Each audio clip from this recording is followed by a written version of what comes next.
একটু আবার চ্যানেল ঋতু ডট পাপাই। আশা করি তোমরা যে যেখানে আছো খুব ভালো আছো। আমার শরীর ভালো নেই, তো আরও একটি নতুন ভিডিওতে তোমাদের সকলকে জানিয়ে অনেক অনেক স্বাগত।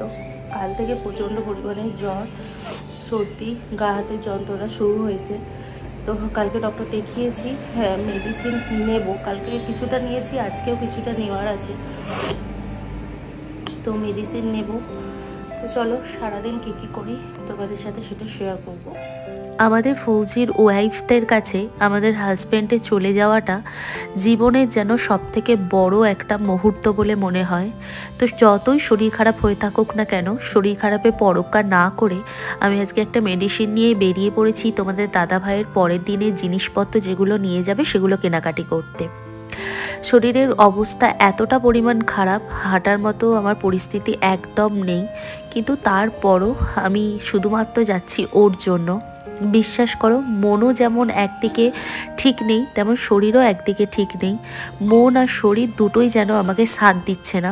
শুধুমাত্র আমি যেন কিভাবে যে চলছি আমি নিজেও তোমাদের সাথে বলে বোঝাতে পারবো না। আর ওর সাথে সাথে যখন আমি বাইকে চড়ে যাচ্ছিলাম তখন আমার একটা কথাই মনে হচ্ছিল যে আমি তো ওর সঙ্গে যাচ্ছি, কিন্তু কাল থেকে আর যেতে পারবো না। এটাই। যাই হোক, আমরা এখন রিলায়েন্স ফ্রেশে এসে গিয়েছিলাম। ওর যাবতীয় যা যা জিনিস লাগে সেগুলি আর কি কেনাকাটা করে ওকে নিয়ে গেলাম স্যালনেতে। ওখান থেকে কাটাকাটি আর কি চুল কাটাকাটি করিয়ে নিয়ে তারপর বাড়িতে গিয়ে রান্নাবান্না করব। তো যতক্ষণ চুল কাটছিল ততক্ষণ বসে বসে আমি বাইরের চারপাশটা দেখছিলাম এবং একটু রোদ পড়েছিল, সেই রোদটাকেও আমি একটুখানি নিজের গায়ে লাগিয়ে নিচ্ছিলাম। বাজার থেকে এসে গেছি, আর এই যে দেখো হলুদ ফুলকপি নিয়ে এসেছি। ফুলকপিটা কতটা পরিমাণ হলুদ, প্রায় কমপ্লিট হয়ে গেছে। আর আজকে রান্না করেছি এই যে মাটন। তো চলো তোমাদের ব্যাক ক্যামেরায় দেখাই।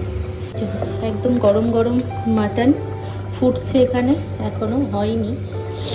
আর এখানে আছে আগের দিনে একটু ডাল ছিল, নষ্ট করিনি, তোমাদের দাদাভাই বললো খেয়ে নেবে।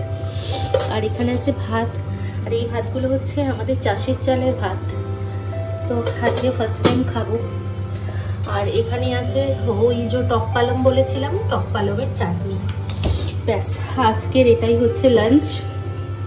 আর আমি হেঁটে গিয়েছিলাম ওই যে রিলায়েন্স ফ্রেশে, তো ওখান থেকে নিয়ে এসেছি একটা ফেশিয়াল কিট, আর নিয়ে এসেছি একটা এই যে বডি লোশন, আর এনেছি কোলগেট, আর নিয়ে এসেছি একটা দুধের প্যাকেট এই যে, আর এনেছি একটা সার্ফের প্যাকেট, এই যে সার্ফের একটা প্যাকেট। ব্যাস এইগুলোই আনা হয়েছে। তো চলো এবার ড্রেসটা চেঞ্জ করে একটু হাত পাটা ধুয়ে নিই। হাত পা ধুয়ে খাওয়া দাওয়া করে আমরা এসেছিলাম একটু ছাদে বসতে, কারণ আমার যেহেতু শরীরের মধ্যে জ্বর আছে তাই ইচ্ছে করছিল একটু রোদটা শরীরের মধ্যে নিই। তো তোমাদের দাদাভাই বললো তো চল ছাদে গিয়ে একটুখানি বসি, তারপর নিচে এসে শুয়ে পড়বো। তো সেই জন্যই ছাদে বসেছিলাম। ইভিনিং বন্ধুরা, এখন প্রায় অনেকটা সন্ধ্যা হয়ে গেছে, আর আমরা দুজনে মিলে যাচ্ছি একটু নিচেতে। আসলে ওর কিছু মেডিসিন নেওয়ার আছে আর আমারও কিছু জিনিস নেওয়ার আছে, তো সেগুলো নিতেই দুজনে মিলে যাচ্ছি। তো ওখানে তোমাদের দাদাভাই আমাদের স্কুটিটা একটু পরিষ্কার করে নিচ্ছে, যেহেতু ও কালকে চলে যাবে, তো সেই জন্য পরিষ্কার করে নিচ্ছে। আর আমি দাঁড়িয়ে আছি, আমাদের নিচে একটা লেবু গাছ আছে, এই লেবু গাছের সামনে। তো চলো তোমাদেরকে দেখাই গাছটায় কত পরিমাণ লেবু হয়েছে। এই যে দেখো এখানে একটা লেবু হয়েছে, আর হয়েছে এই যে নিচে একটা হয়েছে, এই যে অনেক লেবু হয়েছে লেবু গাছটা। দেখি একটা কি দুটো লেবু নিয়ে যাবো যাওয়ার সময়। আর এখানে কারি পাতার গাছটা আছে, ওই যে এটা ফুল গাছ। তো চলো যাওয়া যাক। শরীর খারাপের সময়গুলোতে আমাকে ঘরে বসে থাকতে একদম ভালো লাগে না, তাই তোমাদের দাদাভাই আর আমি দুজনে মিলে বেরিয়ে পড়েছিলাম একটুখানি ঘোরাঘুরির জন্য। আসলে কালকে চলে যাবে, আর যদি একটু ঘুরে না নিই তাহলে এখন 3 থেকে 4 মাস আমাকে ঘরের মধ্যে বসে থাকতে হবে। আমরা এসেছি এখন বাস স্ট্যান্ডেতে। তোমাদের দাদাভাই কাল সকালবেলায় বেরিয়ে যাবে, তাই ওর ওখানে যাওয়ার জন্য কোনো বাস আছে কিনা সেটা দেখতে এখানে এসেছে। বাসে করে হাফ রাস্তায় গিয়ে তারপর ট্রেনে করে চলে যাবে, তো সেটা দেখার জন্যই আমরা এসেছি। তোমাদের দাদাভাই জিজ্ঞেস করতে গেছে। তো আমরা এখন এসেছি হোটেলেতে, কারণ আমরা দুপুরবেলা খাওয়া দাওয়া করেছিলাম, তো এখন খিদে পেয়ে গেছে। দুপুরবেলা অনেকটা তাড়াতাড়ি আমরা খাওয়া দাওয়া করেছিলাম, বল বাবু? তো এখন ওই জন্য খিদে পেয়ে গেছে। তো আমাদের পুরুলিয়ার সব থেকে ফেমাস গোকুলেতে আমরা খেতে এসেছি, বল। তো চলো কী কী খাবার অর্ডার দিয়েছি সেটা আসার পর তোমাদের সাথে শেয়ার করবো।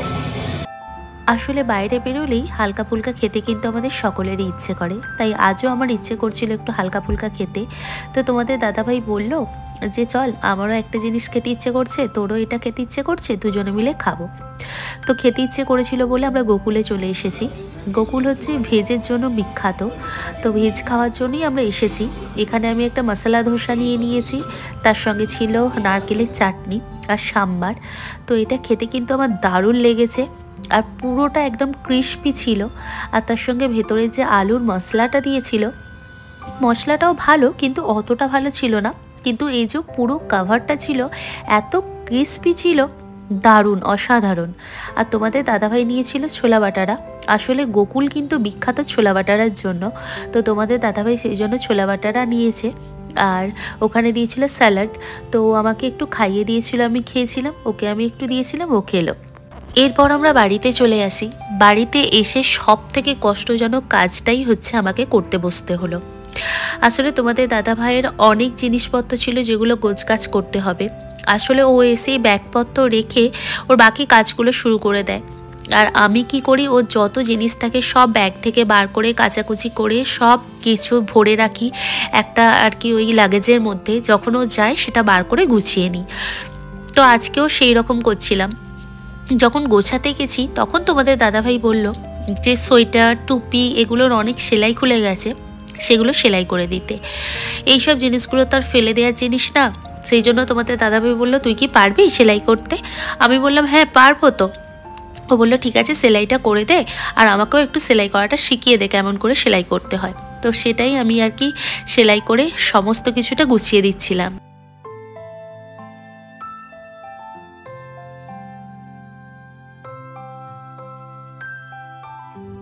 প্যাকিং মোটামুটি শুরু হয়ে গেছে।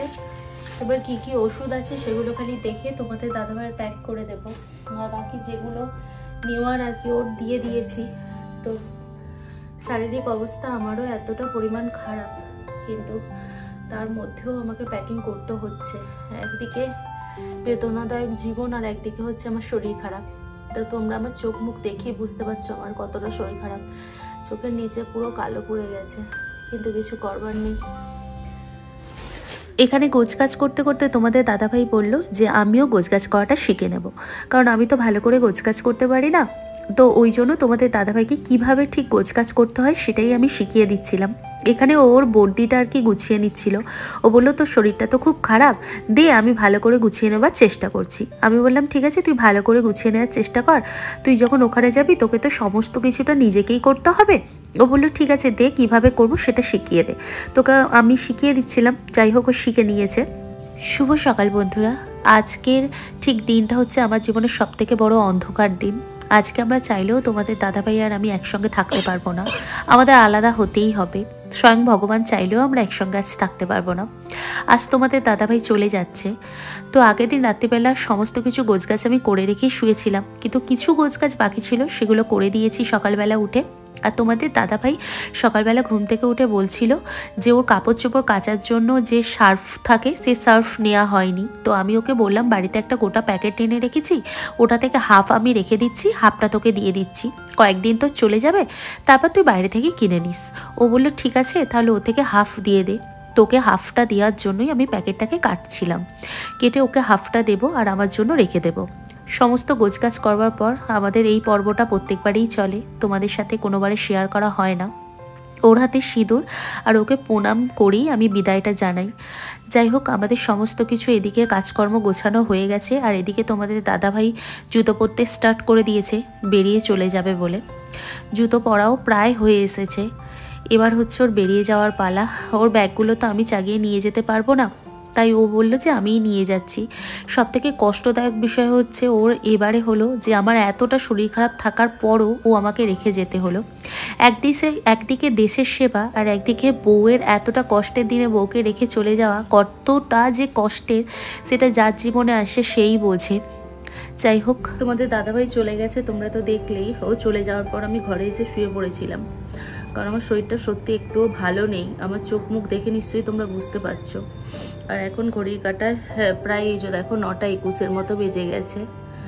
তো এখন জাস্ট উঠলাম, এবার ফ্রেশ হবো, একটু মুখ টুক ধোবো, একটু ব্রাশ করব, তারপর ঘরের অনেক কাজ আছে সেগুলোকেও আমাকে কমপ্লিট করতে হবে। তবু এতদিন তোমাদের দাদাভাই ছিল তাই ও সমস্তটা করে দিচ্ছিল, কিন্তু এখন তো আর বাড়িতে কেউ নেই, সব কিছুটাই আমাকে করতে হবে। সঙ্গে আমাকে নিজের যত্ন নিজেকেও নিতে হবে, মেডিসিন নিতে হবে ঠিক করে। আর কালকে রাত্রেও আমার জ্বর এসেছিল, প্রায় 2-3 দিন ধরে জ্বরটা হচ্ছে, কমছে না। তো সেরকম যদি হয়, আজকে রাতেও যদি জ্বর আসে তাহলে কালকে রক্ত পরীক্ষা করতে হবে। আমার প্রেসক্রিপশানে লেখা রয়েছে রক্ত পরীক্ষা করবার কথা। তো বেশি রিস্ক না নেওয়াই ভালো, কারণ কিছু যদি হয়ে যায় তখন হিতকে বিপরীত হবে।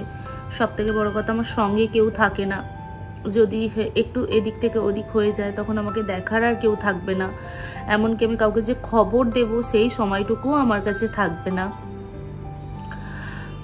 একা থাকার কষ্ট হচ্ছে এটাই যে শরীর খারাপ অবস্থাতে তোমাকে কেউ দেখতেও পাবে না, আর তুমি কাউকে যে একটু বলবে জল এনে দিতে বা কোনো একটা কথা বা রান্না দুটো করে মুখের সামনে দেবে, সেইটুখানি কি আর কি সকলের সঙ্গে থাকার একটা ভালো একটা ব্যাপার, কিন্তু সেটা তো হবে না।